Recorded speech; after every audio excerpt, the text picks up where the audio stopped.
जय हिंद दोस्तों, मैं हूं चेतन विस्पुदे, चार्टर्ड अकाउंटेंट। आज हम डिस्कस करने वाले हैं जीएसटी के नए रूल्स के बारे में, जो कि लागू हुए 1 फरवरी 2019 से।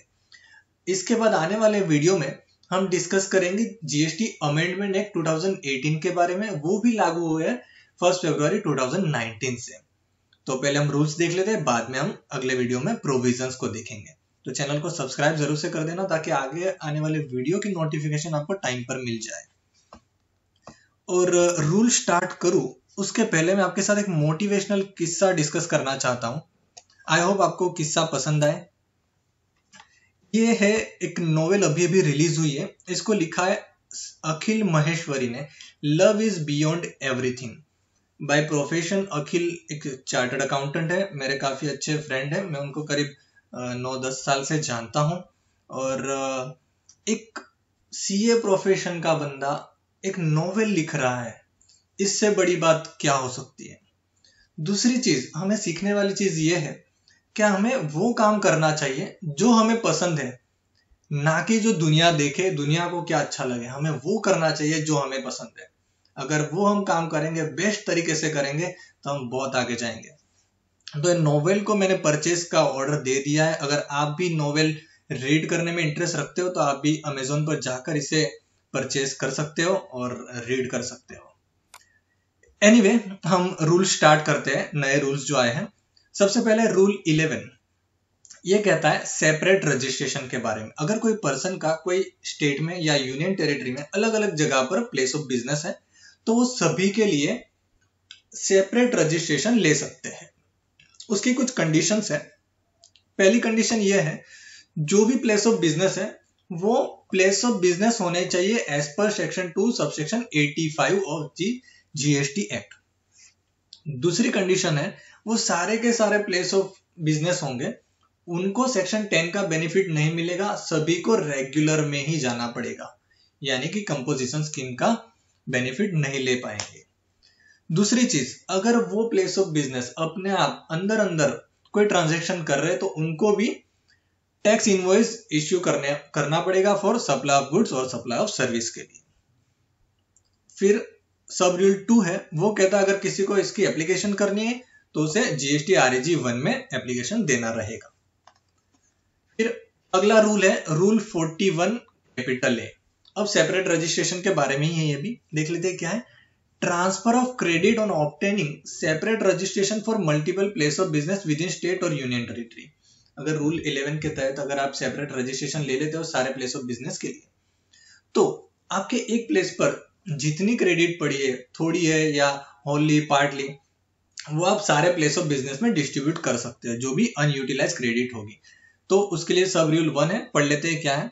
वो intends to transfer either wholly or partly unutilise input tax credit lying in his electronic credit ledger to any or all of newly registered place of business shall furnish within a period of 30 days 30 दिन के अंदर from obtaining such separate registration the detail inform GST ITC 2A electronic on the common portal।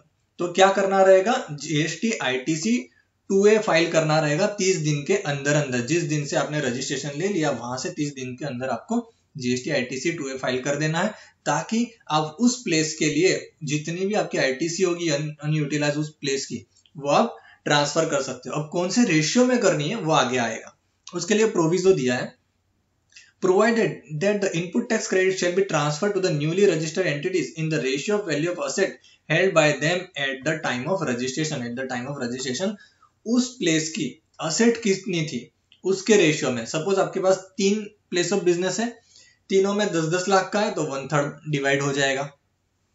Explanation दिया है, for the purpose of this sub rule it is hereby clarified that the value of asset means value of entire assets of the business whether or not input tax credit has been availed देयरऑन।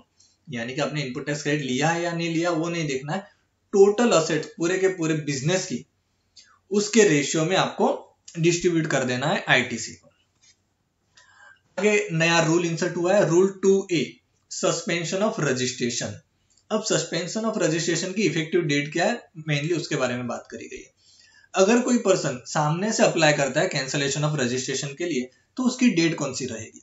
सब rule 1 कहता है where a registered person has applied for cancellation of registration under rule 20, registration shall be deemed to be suspended from the date of submission of the application. जिस दिन आपने application दे दी वो date, और the date from which the cancellation is sought whichever is later. यानी कि जिस दिन आपने एप्लीकेशन दे दिया वो, या तो एप्लीकेशन के अंदर आपने जो डेट मेंशन की कि इस दिन से हम बिजनेस बंद कर रहे हैं, दोनों में से जो डेट बाद में आ रही है वो डेट। तो ये हो गया क्लियर। अब है सब रूल 2। सब रूल 2 कहता है अगर ऑफिसर अपने आप कैंसिल करे तो क्या रहेगा। Where the proper officer has reason to believe that the registration of a person is liable to be cancelled under section 29 or under rule 21, he may, after affording the said person a reasonable opportunity of being heard, suspend the registration of a such person. यानी कि अगर officer cancel करना चाहता है तो वो जो person होगा उसे अपॉर्चुनिटी ऑफ बीइंग हर्ड देना पड़ेगा, शो कॉज नोटिस देना पड़ेगा कि भाई आपका नंबर हम क्यों कैंसिल ना करें।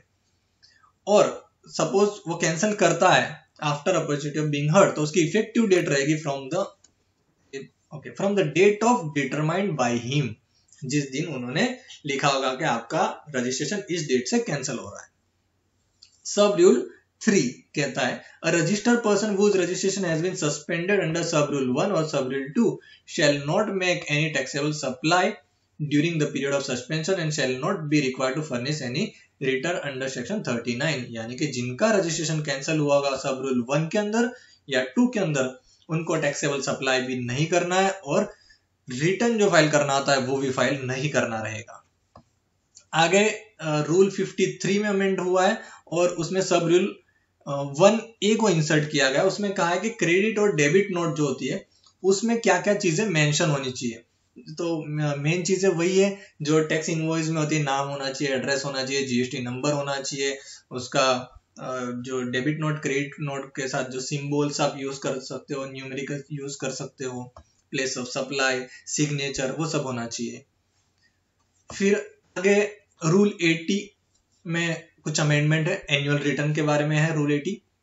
अब उसमें सब रूल जो 3 है उसके अंदर एक वर्ड को इंसर्ट किया गया है। ये 80 सब रूल 3 की प्रोविजन है।